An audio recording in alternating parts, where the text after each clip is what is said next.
and they don't understand how abnormal it is.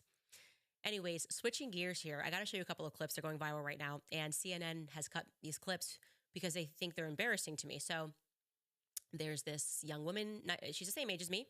Elle Reeve is her name. And I'm going to be clear. I got very testy in this interview because it was a couple of days after Charlie was killed. First interview I was giving. Just worked out that it was CNN. It wasn't about Charlie Kirk, but we had set this up before. And I decided to keep the appointment. You know, I hadn't been sleeping. I hadn't been eating. And this woman, I guess, decided that she just wanted to poke a bear. Anyways, she's the one passing around this clip because she thinks it totally embarrasses me and shows that I'm a white nationalist. Take a listen.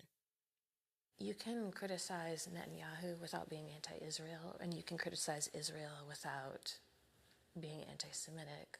But some of the themes, talking points, concepts you've used in your criticism of Israel, I'm very familiar with from covering white nationalists for 10 years. It's very unsettling for me to hear things like you saying, our government is occupied by Zionists, Trump is occupied by Zionists, we're an occupied nation, because like there's literally a term that's like an 80s, 90s term from white nationalism, ZOG, Zionist occupied government.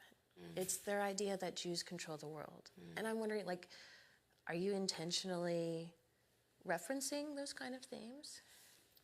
Wait, just to slow this down. Are you accusing me of white nationalist rhetoric? Because I do have to have a little bit of a giggle about that first. Well, I mean, to me, I'm also like, they'd be no fan of yours. It's silly. But this is one of the things where I feel like it's such a lesson for CNN. This is why nobody watches it anymore. I mean, it's like you're sitting across from a black person. You're like, I've learned about white nationalism, and you're using white nationalism. Like, I know them. I've been to their rallies. I've read all their texts. I get it. I know. I'm so glad you're educated. Listen. But this is when it's like, put it in a book and anybody will say it. It's like, it's just at a certain point you have to use your eyes and go, is Candace Owens promoting white nationalist rhetoric? Okay.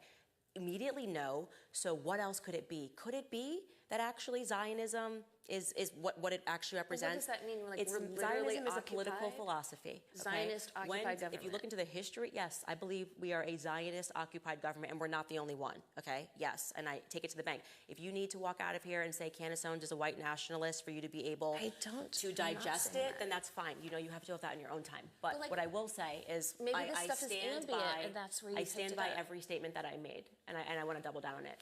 Okay, America is occupied by Zionists. I'd like to triple down on that if there's anybody going. I'd like to triple down on that.